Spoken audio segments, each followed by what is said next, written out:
guy came in and maybe didn't come in heralded as a, you know, like an Olympian and so forth, but I'll tell you what he's done. He's taken advantage of every opportunity he's had, and he's shown what he's about in the ring. Frank Warren wants to make the highly anticipated clash between Chris Eubank Jr. and Hamzah Sheeraz a reality, setting the stage for a thrilling middleweight battle. As anticipation build up, Hamzah Sheeraz is eager to fight Chris Eubank Jr., seeing it as a chance to prove himself in a high-stakes matchup that could define his career. But then I think the next fight will be a big name, whoever, even if not Chris Eubank Jr., I have no clue. I'm in line to fight for the WBC title, so we can see what goes with it. Acknowledging the current landscape, Hamzah recognizes that Chris Eubank Jr. may not see him as a high-reward opponent right now, but he's confident that his continued success will eventually make the fight unavoidable. A few times that he doesn't want to fight me right away, so I don't mind. I'll wait a few fights, maybe even, God willing, pick up a world title, and then that makes that fight so much bigger. And like I said, Emirates would it'd be good to do it there. Do you know what I mean? Fueled by determination, Hamzah is fired up to earn his shot at Chris Eubank Jr., vowing to make his mark in the next few fights. He's ready to put in the work, confident that it's only a matter of time before the highly anticipated showdown becomes impossible to ignore. I understand I'm a high-risk fight, and he doesn't see me as the reward making sense. All right, fair enough, and I've said okay to that. It's not an issue, and I'll do what I have to do. That's why I'm saying 2 or 3 fights now. I'm not saying in the next fight, and I'll earn my stripes. I'll earn my stripes, and eventually there'll be no denying that fight.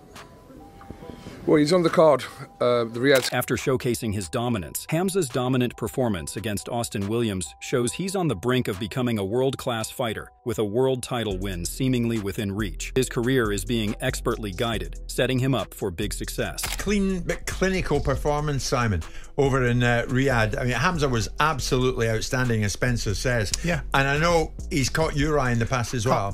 He caught my eye because of what he did to Bradley Skeet a few years ago, but that's a different discussion. But he's caught my eye because he operates at a very high level. He is on the cusp of being a world-class fighter, and I think he will win a world title. I think it's Frank will handle him well and push him in the right direction. Has handled it so far so good. And the level that he fought at against Ammo Williams was a high level. I wasn't surprised by that. I didn't see a script being written. I don't think probably Hamzah saw a script written. The script that he was going to write was the one. In contrast, Chris Eubank Jr. dismisses the idea of fighting Hamzah Sheeraz, stating that Sheeraz isn't a big name or title holder yet, and Eubank is focused on larger, more significant fights after October 12th. Exploring the rationale behind Eubank's reluctance, Chris Eubank Jr. acknowledges that the only reason Hamzah Sheeraz is being discussed is because of his backing by His Excellency Turki Al-Sheikh. Without this connection, Eubank wouldn't even consider Sheeraz as part of the conversation. Fighter is in your weight, and that's Hamzah Sheeraz. He put in an excellent performance, beating the European champion Tyler Denny in 2 rounds. It was a savage performance. He's been calling your name. Where are we at with that fight? Is that fight somewhere? Does that fit in the Chris Eubank, Chris Eubank calendar, if you like, of fights that can be made? Right now, absolutely not. He's not a name. After October 12, we want the names. We want the names. We want the titles. He has neither of those. He has no stripes. He has no. However, Chris Eubank Jr. says he's not focused on Sheeraz now, but would consider the fight in the future if Turki Al-Sheikh wants it after he achieves his immediate goals. Maybe just as important as all the things I mentioned, he has the backing of His Excellency Turki Al-Sheikh. So that is the only reason why he is I'm even taking the time to speak about him. Responding with skepticism, Frank Warren dismisses Eubank's comments, sarcastically highlighting that, at 35 years old and without ever winning a world title, Eubank is hardly in a position to make such claims. Warren implies that Eubank may be avoiding the fight, adding that his team likely doesn't want to deal with the disparity in pay levels, subtly suggesting they are steering clear of a financial mismatch. Chris Eubank Jr. in the week spoke to TNT Sports. Spoke to TNT Sports. They asked him about Hamzah. He said he won't fight Hamzah because he's a nobody.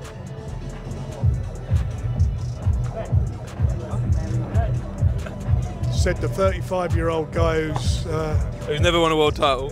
Who's who's what is he known for? I don't know what he's known for. Listen, we'll find out if he's a somebody or not.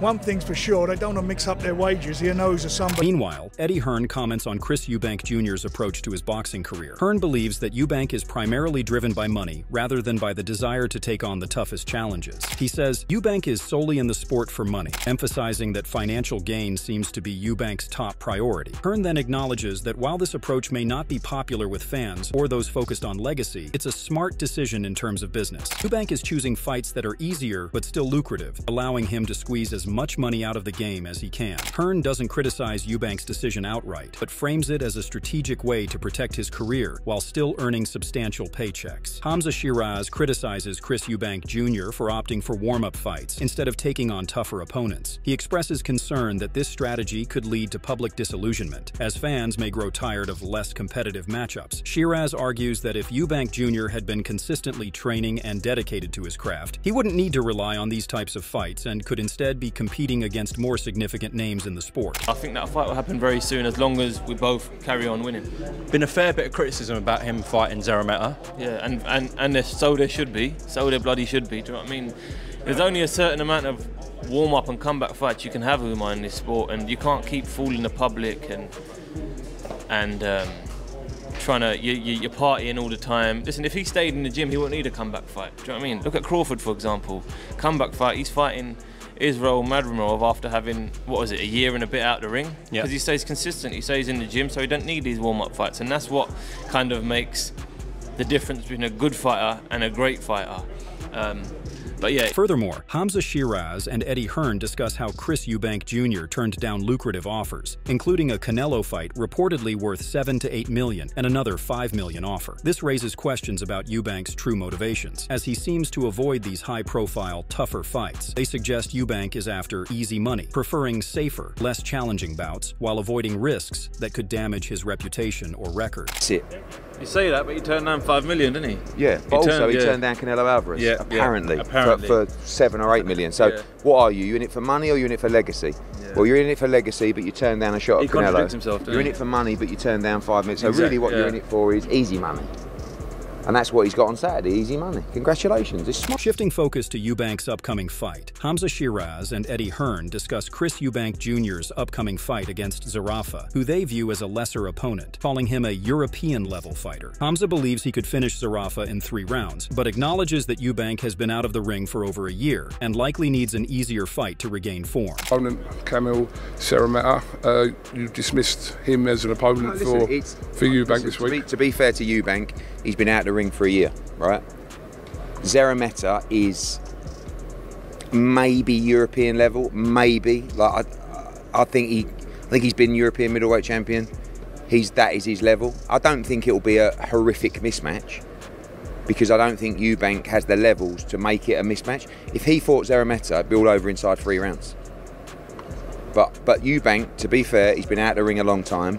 He does need this fight. Further complicating matters, Frank Warren explains that although Chris Eubank Jr. claims he wasn't aware of a £5 million offer to fight Hamzah, his team and promoter definitely knew about it. Frank interprets this as Eubank's camp deliberately avoiding the fight, suggesting that they either chose not to take the offer or intentionally priced themselves out of the match. $5 million, like his people didn't tell him about it. That's what he told me, and that's the only reason I said if that is the case, then me saying there's 2 ways to avoid a fight, which is not taking it or pricing yourself out, and you didn't know about it, fair enough.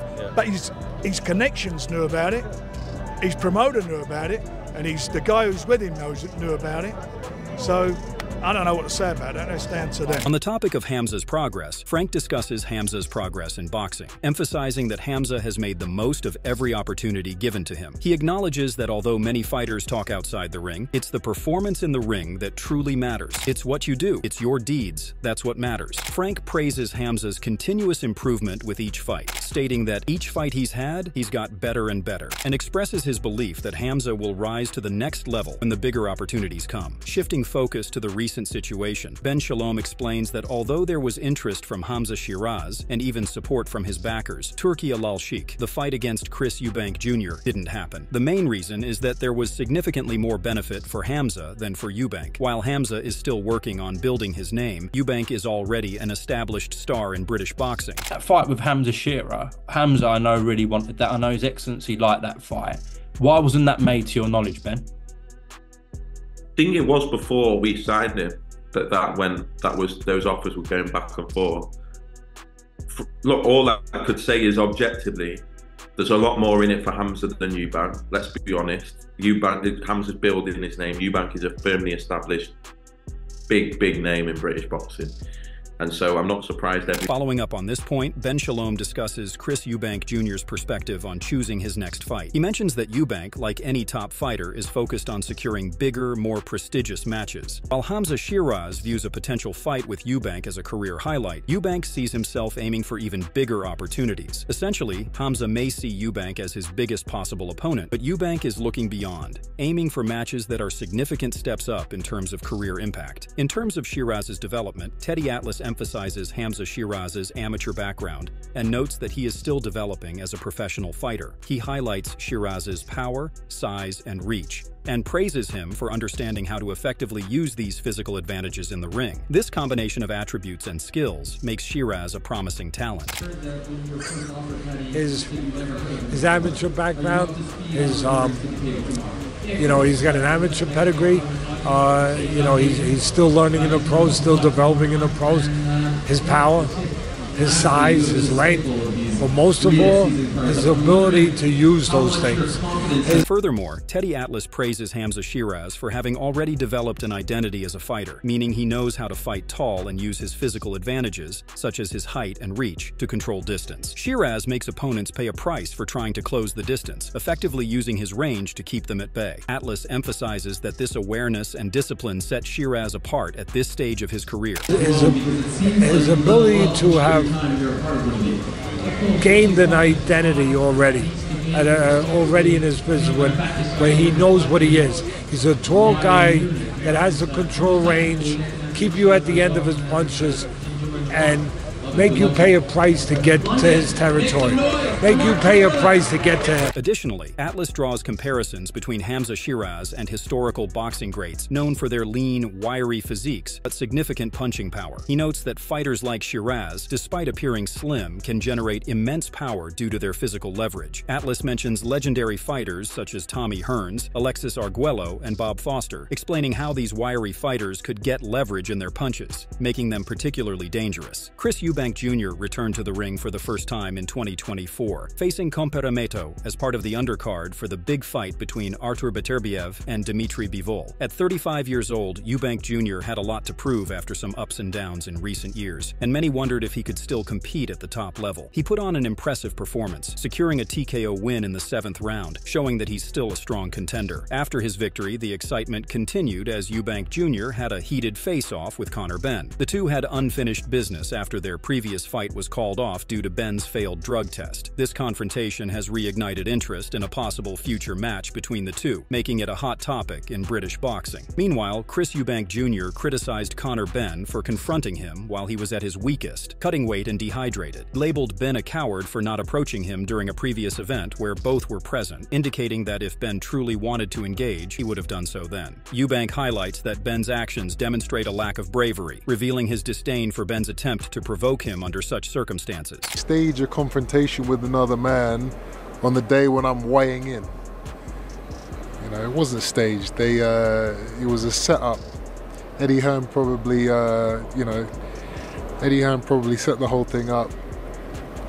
And listen, it's great promotion for the fight, but at the end of the day, it shows you what type of guy this kid is. Meanwhile, Ben told Eubank Jr. before taking off his sunglasses and stepping closer to his rival, "You're lucky you're fighting tomorrow. I'll see you tomorrow after the fight. I'll get in that ring and give it to you." Ben continued with the foul language, warning a member of security, who placed his arm between the boxers, to take his hand away. Conor gave further warnings to Eubank. "I'll f*** you up. Watch what happens, dead boy walking. I'll give you a good ass beating in front of 60,000. That's what's gonna happen. I'll be there tomorrow, arrogant punk." Analyzing the matchup, Hamzah Sheeraz Sheeraz shares his thoughts on the potential fight between Chris Eubank Jr. and Conor Benn. He acknowledges that it would be a closely contested match, but leans slightly in favor of Benn. Hamzah praises Benn's explosiveness and power, particularly highlighting his dangerous right hand. He's explosive, and he's got a good right hand. He also points out a potential weakness in Eubank Jr.'s defense, noting that his left arm is very low, leaving him vulnerable to Benn's powerful punches. Ultimately, Hamzah assesses the fight as 60-40 in favor of Conor Benn, reflecting his belief that Benn has the edge in this matchup. Addressing the uncertainty, Hamzah Sheeraz comments on the uncertainty surrounding Conor Benn's licensing situation, but expresses hope that it gets resolved, as he, like many fans, would love to see Benn fight Chris Eubank Jr. However, from a personal standpoint, Hamzah also expresses his own desire to face Eubank Jr. in the ring, viewing it as an exciting potential matchup for himself. What do you make of that? Because we don't really know what the ins and outs of his license and all that are at the moment. Hopefully he gets it. Listen, His Excellency is a very powerful man. He can make a lot of things happen. So, as a fan, great fight. I'd love to see it. But from a selfish perspective, I'd like the fight with myself and Eubank Jr. Reflecting on his fight with Kamil Szeremeta, Hamzah Sheeraz feels Chris Eubank Jr. could have ended the fight earlier, but acknowledges his year-long absence and aging may have affected his performance, particularly his punch resistance. Despite this, Eubank Jr. delivered as expected and remains popular with Saudi fans due to his charisma. What perfect person to get a reaction from than Hamzah Sheeraz himself? No, listen, reflecting on his performance, I mean, I think he could have got him out of there earlier. I certainly would have, but in his defence, he's been out of the ring for a year. He's getting older, you could tell in his performance. I don't think his punch resistance is there. Thanks for watching. If you're excited to see Chris Eubank Jr. and Hamzah Sheeraz finally step into the ring, make sure to hit that like button and subscribe for more updates on this brewing rivalry. Do you think this fight will happen soon, or is Eubank Jr. avoiding the challenge? Drop your thoughts in the comments below. And as always, stay tuned for more boxing news, analysis, and exclusive interviews. See you next time.